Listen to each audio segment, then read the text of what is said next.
사랑하는 수정동교회 성도 여러분, 안녕하십니까? 김병철 목사입니다. 5월 26일 수요일에 드리는 매일 묵상을 시작하겠습니다. 오늘 부르실 찬송가는 456장 거친 세상에서 실패하거든 입니다.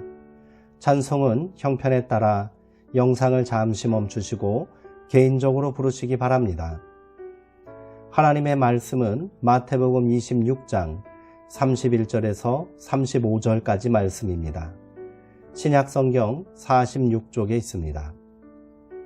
이제 제가 하나님의 말씀을 강독하겠습니다. 이것은 하나님의 말씀입니다. 하나님의 말씀에 경청하시기 바랍니다.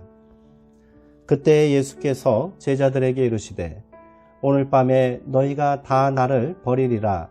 기록된 바 내가 목자를 치리니 양의 떼가 흩어지리라 하였느니라. 그러나 내가 살아난 후에 너희보다 먼저 갈릴리로 가리라. 베드로가 대답하여 이르되 모두 주를 버릴지라도 나는 결코 버리지 않겠나이다. 예수께서 이르시되 내가 진실로 내게 이르노니 오늘 밤 닭 울기 전에 내가 3번 나를 부인하리라. 베드로가 이르되 내가 주와 함께 죽을지언정 주를 부인하지 않겠나이다 하고 모든 제자도 그와 같이 말하니라. 아멘. 실패도 삶의 일부입니다. 라는 제목으로 묵상 말씀을 나누도록 하겠습니다. 고통과 죽음을 반기는 사람이 어디 있겠습니까?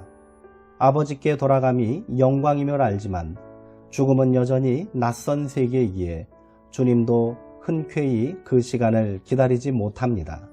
마치 어둠이 사방을 삼킨 듯 마지막 시간이 다가오고 있음을 알았기에 예수님의 목소리는 비장했을 것입니다.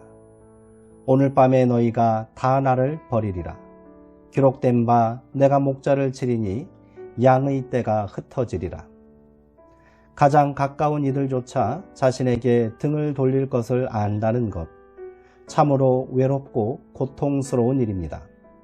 예수님은 인간의 연약함을 너무나 잘 아셨습니다. 고문으로 인권유린을 경험한 사람들은 자기들의 몸에 최초의 폭력이 가해졌던 순간을 잊을 수 없다고 말합니다. 살인적인 폭력보다 자기들은 더 이상 존엄한 존재가 아니라는 현실 앞에서 무너지는 것입니다.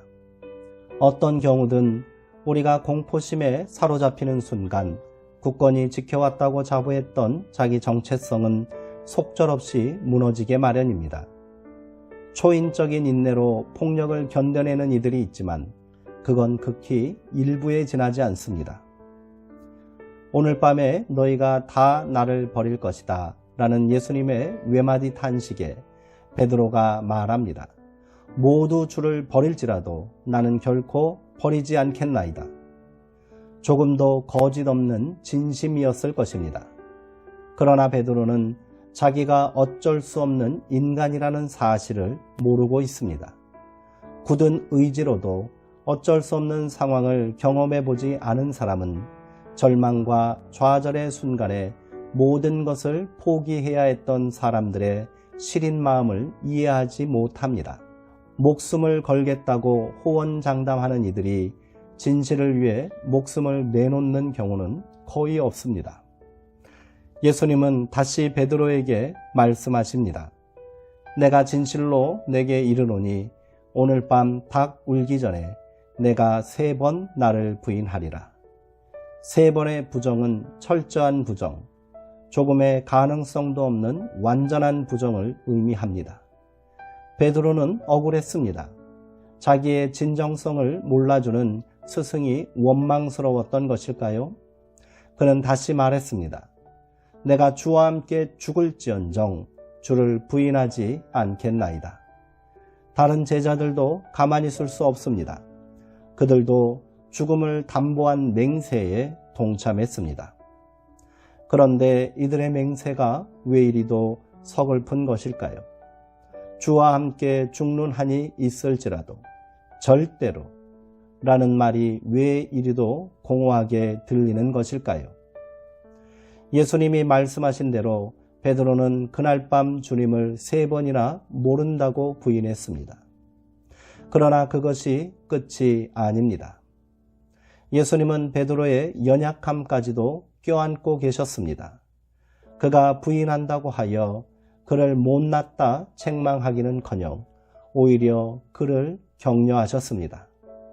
누가복음에는 베드로를 향한 예수님의 애정어린 격려의 말씀이 그대로 기록되어 있습니다. 시몬아 시몬아 보라 사탄이 너희를 밀 까부르듯 하려고 요구하였으나 그러나 내가 너를 위하여 내 믿음이 떨어지지 않기를 기도하였노니 너는 돌이킨 후에 내 형제를 굳게 하라. 너는 돌이킨 후에 라는 말은 베드로를 본래의 자리로 인도하는 전환점이 될 것입니다.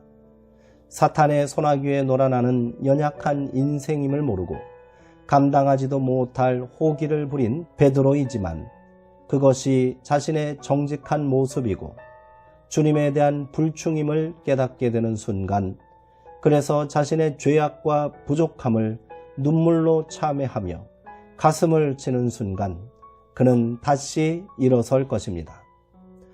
우리는 모두 넘어질 수 있습니다. 인생은 실패의 연속이라는 말이 있지 않습니까? 그러나 실패를 딛고 다시 일어서는 사람만이 새날을 열 수 있습니다. 다시 실패할 수 있을지도 모릅니다. 그러나 그것이 새로운 실패라면 그것만으로도 그 사람은 소망의 길 위에 서 있는 사람입니다. 넘어짐도 삶의 일부입니다. 때론 실패를 통해서도 귀한 가르침을 받는 법입니다. 똑같은 실패를 반복하지 않고 실패에 실패하지 않는다면 우리는 분명 다시 일어설 수 있습니다. 주님은 그런 우리를 반드시 일으켜 세워주십니다. 주님의 진실하고 한결같은 사랑은 언제나 우리를 참 사람의 길로 이끄십니다. 기도하시겠습니다. 하나님, 주님을 모른다고 3번이나 부인한 후 바깥 어두운 데로 나가 통곡했던 베드로의 마음을 생각해 봅니다. 후회와 자책, 그리고 견디기 어려운 모멸감에 시달렸을 것입니다. 차라리 장담이라도 하지 않았더라면 부끄러움이 덜했을지도 모르겠습니다. 그러나 주님은 한순간도 그를 버리지 않으셨습니다. 그의 아픔과 연약함까지도 껴안으셨습니다. 으깨진 포도알과 같던 그가 복음을 위해 향기로운 제물처럼 목숨을 바칠 수 있었던 것은 그 가없는 사랑 덕분입니다. 주님, 그 크신 사랑으로 우리를 품어 주옵소서. 예수님의 이름으로 기도하옵나이다. 아멘. 이상으로 오늘 묵상을 모두 마치겠습니다. 사랑하고 사모하는 성도님들, 오늘 하루도 평안하시고요. 주의 은총 가운데 강건하시기 바랍니다.